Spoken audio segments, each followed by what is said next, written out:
Radio Pakistan قومی نشریاتی رابطے پر مٹتے نقوش میں آج فیچر سنتے ہیں۔ موضوع ہے مہمان نوازی۔ تحریر ساجد ذکی، راوی مہوش راجہ اور ساجد ذکی، پروڈیوسر مہوش راجہ، پیشکش ریڈیو پاکستان راولپنڈی۔ جب سے انسان اس دنیا میں آیا ہے وہ اللہ تعالیٰ سے دو چیزیں کثرت سے مانگ رہا ہے، ایک برکت اور دوسری رحمت۔ ان دونوں نعمتوں کے حصول کا بڑا ذریعہ مہمان نوازی ہے۔ جب انسان خوش دلی سے کسی کی مہمان نوازی کرتا ہے تو اس کی روزی میں بھی برکت ہوتی ہے اور اللہ کی رحمت کا بھی وہ حقدار ٹھہرتا ہے۔ سب سے بڑا میزبان یعنی مہمان نواز اللہ تعالیٰ خود ہے۔ وہ دنیا کی تمام مخلوقات کو رزق فراہم کرتا ہے اور خود بھی یہی چاہتا ہے کہ یہ صفت انسانوں میں بھی پیدا ہو۔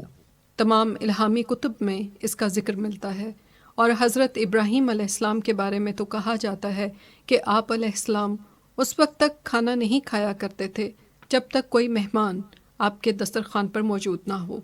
تمام انبیاء علیہ السلام کو نمونہ بنا کر بھیجا گیا ہے کہ عام انسان اس طریقے کی پیروی کریں جس پر انبیاء کرام نے عمل کیا، اور دنیا و آخرت میں کامیابی بھی انہیں ہی ملتی ہے جو اللہ تعالیٰ کے احکامات کی پیروی کرتے ہیں، اور جو رزق، مال و دولت اللہ نے انہیں دی ہے وہ اللہ کے بندوں پر خرچ کرتے ہیں۔ قرآن پاک میں اللہ تعالیٰ کا ارشاد ہے، جس نے ایک انسان کو بچایا گویا اس نے پوری انسانیت کو بچا لیا۔ اسی کے بارے میں علامہ اقبال نے فرمایا تھا، خدا کے عاشق تو ہیں ہزاروں، بنوں میں پھرتے ہیں مارے مارے، میں اس کا بندہ بنوں گا جس کو خدا کے بندوں سے پیار ہوگا۔ بزرگوں کا قول بھی یہی ہے کہ اگر اپنے رزق میں فراوانی چاہتے ہو تو اپنے دسترخوان کو وسیع کر لو، اپنے اخلاق کو بہتر بناؤ اور اس کے ساتھ ساتھ مہمان کا اکرام بھی کرو۔ ایسی مہمان نوازی جو اللہ تعالیٰ کو بہت پسند آئی، جس کا ذکر قرآن پاک میں آیا، اور یہ مثال قیامت تک دی جاتی رہے گی۔ ایک صحابی ابو طلحہ رضی اللہ تعالیٰ عنہ کے گھر ایک مہمان آیا۔ گھر میں صرف ایک ہی آدمی کا کھانا موجود تھا۔ آپ نے اپنی بیوی سے کہا کہ جب تم کھانا لاؤ اور مہمان کے سامنے رکھو تو اس کے ساتھ ہی دیے کی لو درست کرنے کی غرض سے دیا بجھا دینا۔ بیوی نے ایسا ہی کیا۔ آپ مہمان کے سامنے بیٹھ گئے اور اس کو محسوس ہی نہ ہونے دیا کہ میزبان کھانا نہیں کھا رہا۔ اگلے دن جب وہ صحابی نبی اکرم صلی اللہ علیہ وآلہ وسلم کی خدمت اقدس میں حاضر ہوئے تو آپ صلی اللہ علیہ وآلہ وسلم نے فرمایا کہ تمہاری مہمان نوازی اللہ تعالیٰ کو بہت پسند آئی ہے۔ حاتم طائی عرب کے ایک قبیلے طے کے بڑے سخی اور مہمان نواز شخص تھے۔ ایک جنگ میں حاتم طائی کی بیٹی قیدی بن گئی۔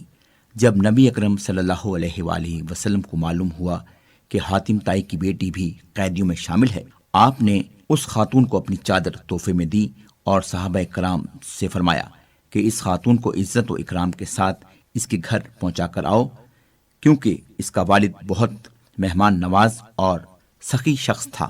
ہمارے اس خطے میں مہمان نوازی کا رواج بہت پرانا ہے۔ سکندر اعظم دنیا کو فتح کرتا ہوا ٹیکسلا پہنچا۔ اس وقت یہ شہر دنیا کا انتہائی ترقی یافتہ شہر تھا۔ سکندر اعظم اپنی فوج کے ساتھ شہر سے باہر رک گیا۔ ٹیکسلا کا حکمران اشوک خود سکندر کا استقبال کرنے کے لیے آیا، اور کئی روز تک سکندر اعظم اور اس کی فوج شاہی مہمان رہی، اور اشوک نے بڑے تحفے دے کر سکندر اعظم کو رخصت کیا۔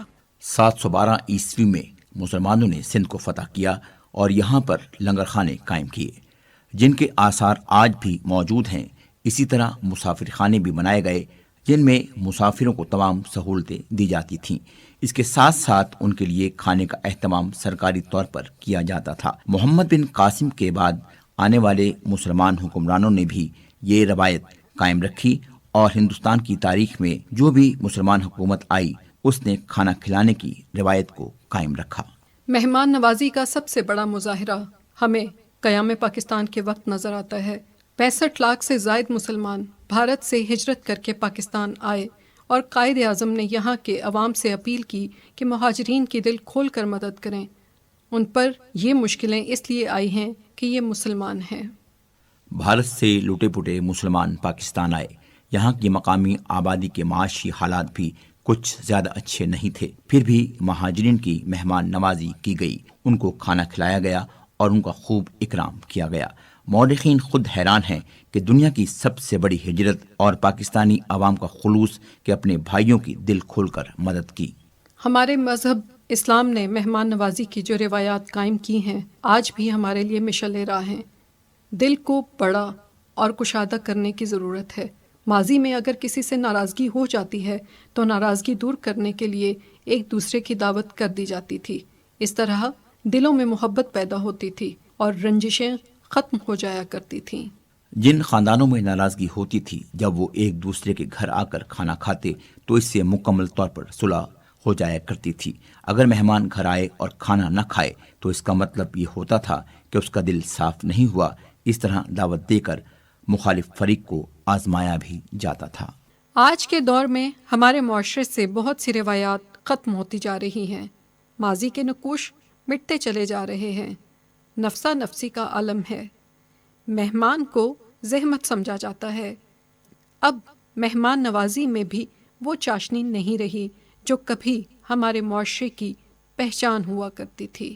اب تو زیادہ تر کوشش یہ ہوتی ہے کہ مہمان گھر نہ آئے، اور یہ عذر پیش کیا جاتا ہے کہ مصروفیت اتنی زیادہ ہے کہ ہم مہمان کو وقت نہیں دے سکتے، اور اگر کسی مہمان کو بلانا بہت ہی ضروری ہو جائے تو اس کو ہوٹل یا ریسٹورنٹ میں دعوت دے دی جاتی ہے۔ قومی نشریاتی رابطے پر مٹتے نقوش میں آج فیچر آپ نے سنا۔ موضوع تھا مہمان نوازی۔ تحریر ساجد ذکی، راوی مہوش راجہ اور ساجد ذکی، پروڈیوسر مہوش راجہ، پیشکش ریڈیو پاکستان راولپنڈی۔